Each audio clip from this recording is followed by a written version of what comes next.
En esta pregunta nos dicen que partiendo de la situación inicial, todos los routers han arrancado, R2 arrancó el último, se apaga R4 y pasados 250 segundos desde que se interrumpe Quagga en R4, nos dicen que nos fijemos en la tabla de encaminamiento de R2 y es importante darse cuenta que nos preguntan, y está marcado, enfatizado en el enunciado, que nos preguntan por la tabla de encaminamiento. Sabemos que en los routers RIPs pues no es exactamente lo mismo la tabla de encaminamiento que la tabla RIP, y en este caso nos preguntan por la tabla de encaminamiento. Y bueno, y la pregunta consiste en si pasados esos 250 segundos de que se interrumpiera Quagga en R4, si la tabla de encaminamiento de R2 tendrá o no tendrá entrada para la red 8 y con qué coste, y tendrá o no tendrá entrada para la red 11 y con qué coste.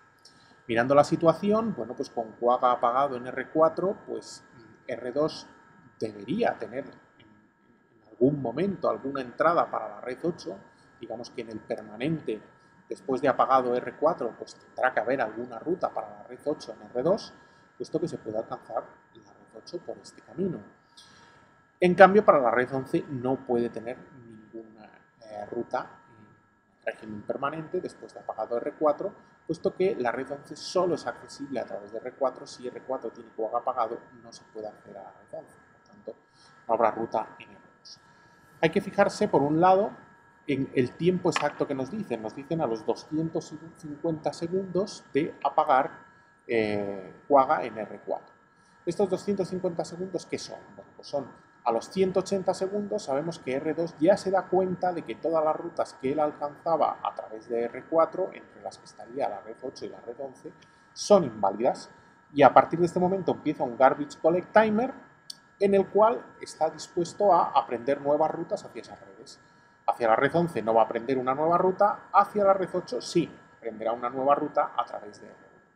Por tanto, a los 250 segundos han pasado ya suficiente tiempo de los 180 en que consideró inválidas las rutas de R4 como para que le haya llegado el anuncio de R1 de cómo alcanza él la red 8 y lo haya incorporado a la tabla de encaminamiento.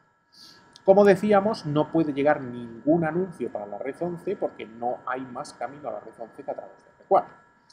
Bien, entonces está claro que hacia la red 8 tendrá ya la ruta nueva, la de menor coste sin estar R4 será esta, con coste 3 a través de R1 y R3. Entonces la entrada a la red 8 tendrá coste 3 y la entrada a la red 11 no estará. Aquí es cuando nos fijamos en que nos preguntan por la tabla de encaminamiento. En la tabla de encaminamiento no hay entrada a la red 11 desde que se cumplen los 180 segundos de apagado Quagga en R4. No tendría sentido que tuviera en la tabla de encaminamiento una entrada a la red 11 con coste 16, porque para la tabla de encaminamiento de una máquina el coste 16 es un coste normal y corriente. Es para RIP y para la tabla RIP para la que el coste 16 significa algo especial, significa que la red es inaccesible. Entonces, cuando a los 180 segundos se declaran inválidas las redes que ha aprendido, las rutas a las redes que ha aprendido R2 de R4, se les marca coste 16 en la tabla RIP, pero se van de la tabla de encaminamiento. De la tabla de encaminamiento se eliminan las rutas que son inaccesibles en cuanto pasan a serlo. Y eso le pasará tanto a él, a la ruta a la red 8 como a la red 11, a los 180 segundos de que R4 envió su último response. Lo que ocurre es que enseguida aprenderá una ruta nueva para la red 8 a través de R1, pero para la red 11 no aprenderá ninguna. Por lo tanto, la respuesta correcta es la entrada a la red 8 a los 250 segundos ya tendrá coste 3 y no habrá entrada para la red 11 en R2. Podríamos intentar comprobar la solución sobre el escenario.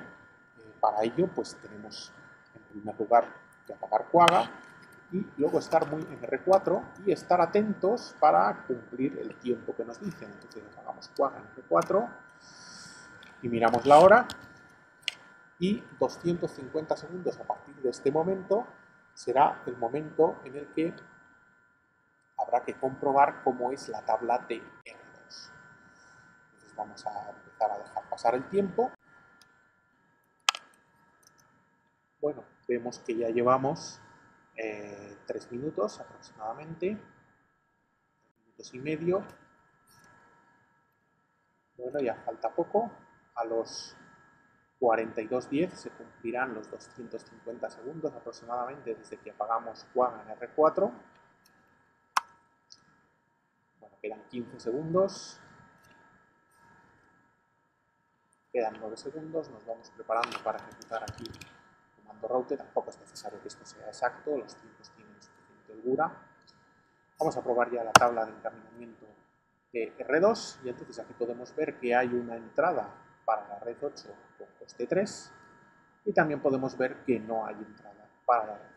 Luego la respuesta correcta es que pasados 250 segundos de que se interrumpió QAM en R4, la tabla de R2 muestra una ruta para la red 8 con coste 3 y no muestra ninguna entrada para la red